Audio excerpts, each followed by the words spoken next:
Top of the morning to you. Well, To can you I both. just say something real quick? I've known him since he Yeah, so- was a senior. So Star. We both cringed when he said that. Well, Star is probably a stretch, but Don't be jealous. He played in New York and won a Super Bowl. No. I am jealous because he was very, very good. You know, people don't remember this. I remember how good you were, dude, at right guard in Cleveland. You were good. People don't use the word good in Cleveland. in No, the but same sentence very often. your body control, your balance, your technique. You were I a good appreciate it. guard in You know, Cleveland. See, you were probably one of the only people that actually watched film of me at guard in Cleveland because we're O-linemen. That's what we Yes. do. But we were very similar. We were both No, undrafted guys. No. Well, that part of it's similar. he but I went- used to watch Shaun and be like, man, it'd be cool if I was as good as that guy. You were good, man. You were really good. Well, I've never Do you had go to Pro anybody Bowls? say that. You go I to Pro appreciate Bowls? it. Yeah. I went to 3. You know, It's awesome. Nice. you get voted into those things after you win a Super Bowl. So that definitely helped. Yeah. But yeah, we had some fun time. I enjoyed watching you too when you're in Buffalo, and you said Star. I think of Dallas Cowboys. He was down in He was Dallas there, too. yeah. He had a tour. Ross had a tour. Dude, Yeah, the O-line you had, we don't want to talk about O-line all day, but the O-line you had in New York when you were there, Soybert and that those crew. Those are my guys. That was I tell you, anybody could have gone to the Pro Bowl playing center in between Soybert and Snee. that was amazing. Yeah, we had a good group. You know, you would have fit in really well. You came up to training camp. Yes, you that was you great. spent some time with us. We were a good group. He went to Princeton though. He couldn't get into Rutgers. Ross Finch Tucker goes to Princeton. Yeah. That's what you're supposed to do. Ross recognizes your play and compliments you. I'm sitting here thinking, boy, we worked together a year and a half ago, and you've gotten a little grayer since then, almost as gray as me. Yeah. It's What's the deal? It's usually I color it in. You know, on, Don't go on there. Don't do TV. it. Don't do it. They blend it in. You know, the makeup girls they do a good job. But yeah, I'm going gray. Your dad. I'd rather go gray than gone. But hey. I'm heading that way too. So I like to Got a long way to go. I like to say each one of these gray hairs has a story. So I'm like a big book. If we had him for longer, we could get the story for all the gray hairs. But let's get into let's get into the football stories. I want to talk about, with your giant background in playing for Tom Coughlin, your thoughts on what's happening inside that building. But let's start with the news last night. Chip Kelly fired. How surprised were you? Yeah, I was shocked when I saw it pop up on my phone. I don't know. I've never understood the firing of a coach during the season. Like, why did you just let him off the hook? You know, even if I know I'm going to fire a guy, I'm going to make you coach the rest of the season. I'm paying you to coach. So I was shocked to see that. You know, I think the crazy thing is Chip Kelly is a good football coach. I think what he realized, though, is the NFL, here's what's really tough. It's tough to do both, to be the coach and the GM. And I think he learned some tough lessons with that. And I think one of the toughest things when you do both, when you wear both those hats, is the players, they know that. Like, these aren't just young college kids that just kind of show up and are just kind of going through and trying to figure out life. These are grown men. And so now if you're the one making the decisions, who you're going to pay and who you're not going to pay, players start looking at you differently. I went through that when I was in Cleveland and Butch Davis came in and took over. Well, he starts cutting a couple players. Now all of a sudden the players are looking at you like, you're not just my coach, you're the GM too. So now if you don't like me, you're not going to pay me, or you're only going to pay the guys you like. So there's a little bit of a rift that kind of can form there. What do you think's going to happen with Coughlin? I thought maybe that's why you were getting the gray hair. I know you liked. I'm sure you like the guy. Yeah, from the time there. Giants fans can sympathize with me. They have the gray hairs too. I don't think I've ever seen a team lose more games the way that the Giants did. I mean, every week they were reinventing different ways to lose games. Is that a bad reflection on him at all? I mean, some of the games they lost, Shaun. I think you have to put some of that on Eli and Coughlin, don't you? Look, Eli messed up the Cowboys game week 1, and that started it off. Yeah. You know, looking back on it now, that was the foreshadowing for what was to come for the season. And, you know, like, Eli knows better. And I think the one thing that Tom Coughlin will never do, he will never throw anyone under the bus. He's the one jumping in front of the bus and jumping on the grenade to save everybody else.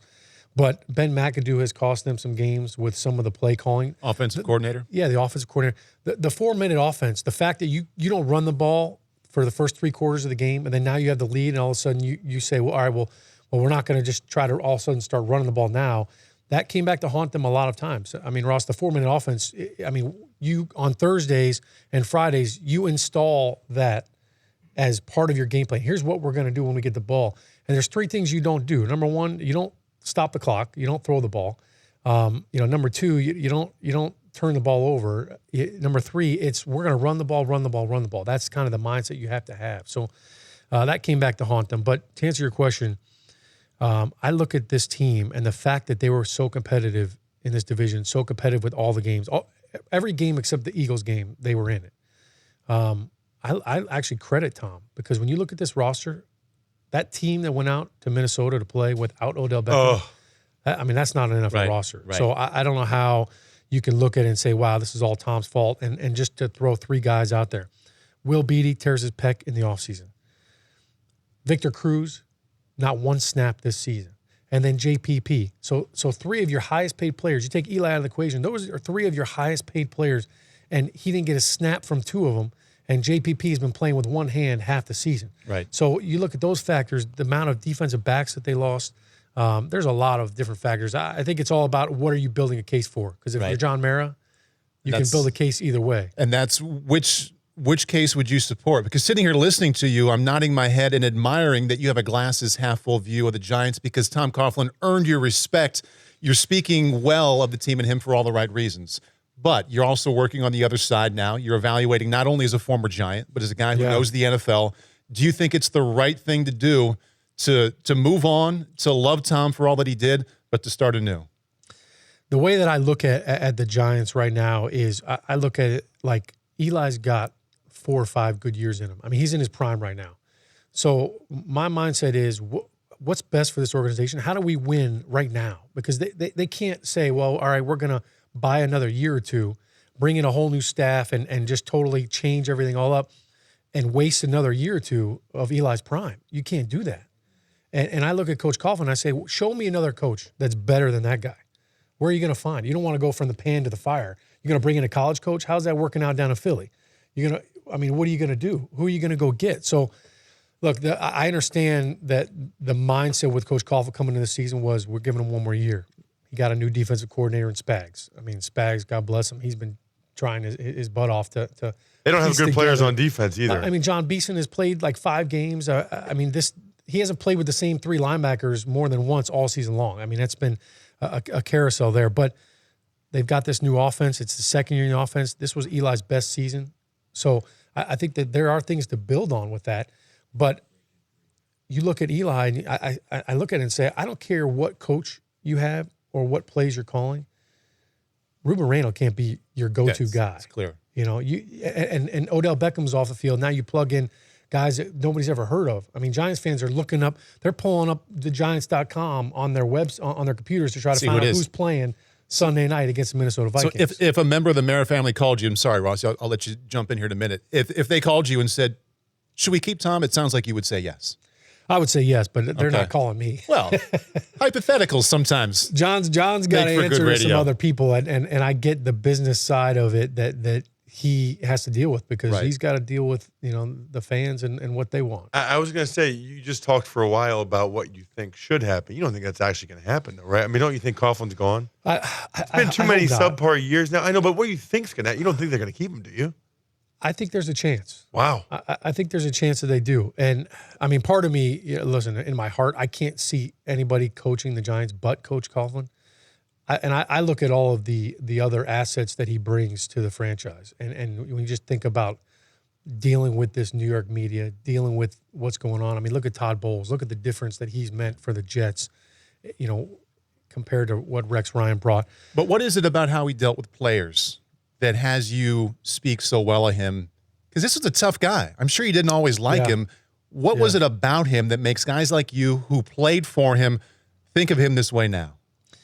I think one of the things that jumps out at you, and a lot of times, I mean, it's like parenting. You don't really like your parents until you realize, later on in life how good they were for you. They weren't what you wanted, but they were what you needed. And I think that's what Tom has done. And it's funny, there's so many players that I keep in touch with that played for Tom, and we're all pained to see him going through this because we think he deserves better. And it's not just about him coaching football players. It's about him coaching men. And everything that he's done, we busted his chops for the whole 5-minute early thing and his clocks, and he's got these idiosyncrasies that drive you nuts. But he genuinely cares about every player as a person as well as an athlete. And I think that's one of the things that goes far beyond the X's and O's. All right, Shaun, we're going to keep you around. Okay. Short break. He's Shaun O'Hara, former New York Giants Super Bowl champion, now with NFL Network and NFL.com. I said NFL Media, and you said, what's the deal? It's kind of all under the same umbrella. Yeah, you could just say game day first. The way you just said we're first. keeping him around, by the way, is what the coaches said to me when they keep me at the final roster. It wasn't like, we're going to keep you around. Yes. Wasn't real enthusiastic, but we're going to keep you around. But you're number 53 on the roster. That's right, So you're there. So don't unpack your bags. Shaun O'Hara, Paul Burmeister, and Ross Tucker. This is The Dan Patrick Show.